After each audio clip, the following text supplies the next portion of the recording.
Hello everybody, welcome again to our channel. Thank you all that are watching our videos and are already subscribed and are giving us that like. Today the goal here is to talk about capability analysis when we are having to face to deal with multiple whys. Okay, so to perform this analysis, I have here a data table with 10 different response variables. If you look here, we have a notation here because I have already organized everything here. Each column has its own spec limits, okay, already set up here. So the moment that we try to analyze them, we will have automatically, for example, here in distribution, the moment that I click here and I put everything here, I will automatically have the capability analysis for each one of them. But sometimes you want to analyze them together. So how can I do this in JUMP? We have a place here inside of this analyze quality and process called process capability. A lot of people come here to perform this capability analysis, but I said this before in that video about how to perform a CPK or PPK analysis, that this situation would be covered sometime, and that is the time. So let's go there. Process capability. The process capability is a platform that is made especially for multiple whys. Okay, so I'm gonna put the whys here and click on OK. If I didn't have the spec limits, the next window would be the space to fulfill the spec limits for each one of them. Okay, so now if I click OK, now I will have directly the analysis for this process capability.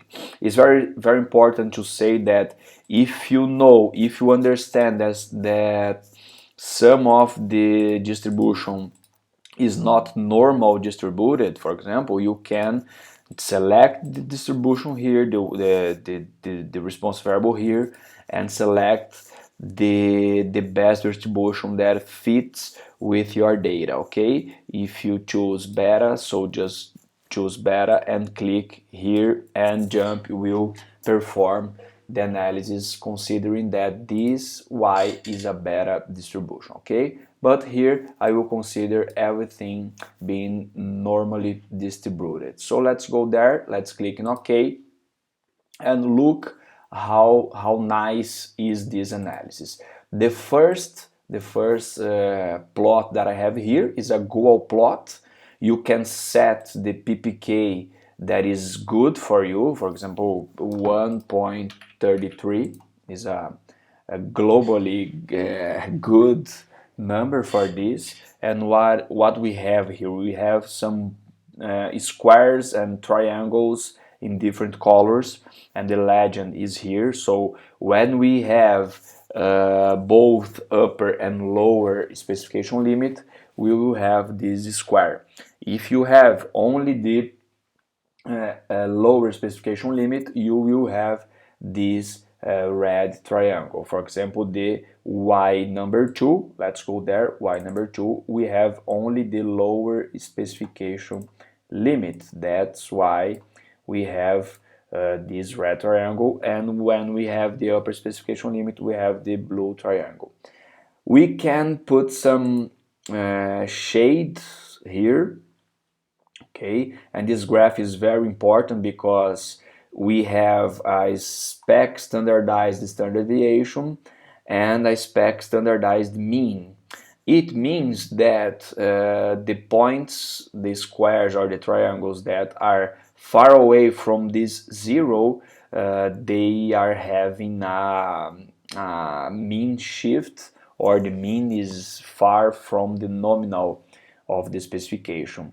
And the most high they are at this x here, it means that you have more variation. Okay, so this is a goal plot saying to us that we have the best process is this one, the second one is this one, and the moment that we pass the mouse into these points, you can see how is the behavior of this process with individual control chart. Okay, so let's go to the next one, another very important graph, because you have here all the y's that you have in your data table, and you can see which one you are having the biggest variation, which one you have the mean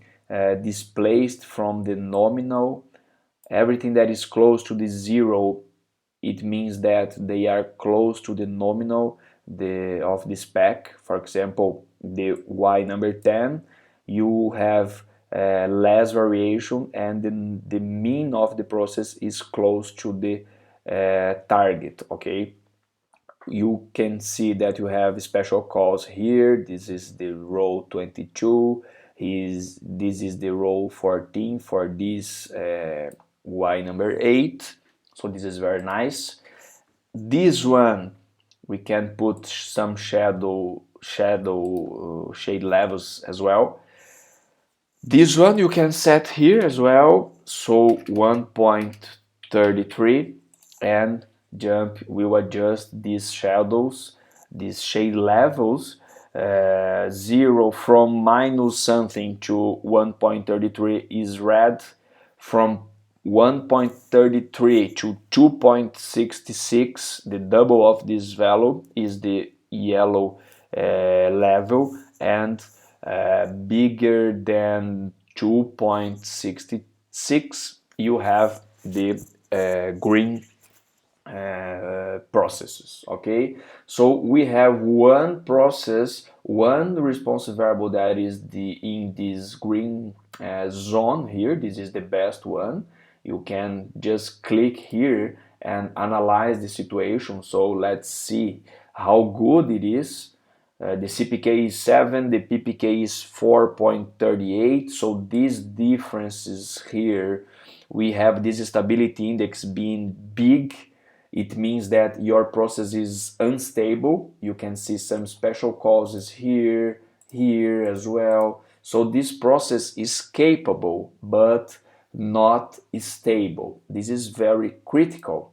You can see that is critical because when the moment that you put the within sigma as well, so the within sigma is there, the overall sigma is here. So the moment that you have these differences, it means that your process is not stable, and we can see this here, the process performance plot. Let's take a look on this graph. Let's put here 1.33, and let's consider 1.1 for the stability index being good. So we have 4 different zones here that they are very important, because we have we can understand now which processes are capable and stable, capable but unstable, incapable but stable, and incapable and unstable. The worst ones are here. Okay, so let's get an example here. This one, the y number 7. You have an unstable processes here. You can see some shifts and drifts, ups and downs, and your process is very, very bad. The Cpk and the Ppk are negative, so this is very, very bad. Okay, this is the process performance plot. You have more. You can have the summary reports. Let's talk about overall sigma.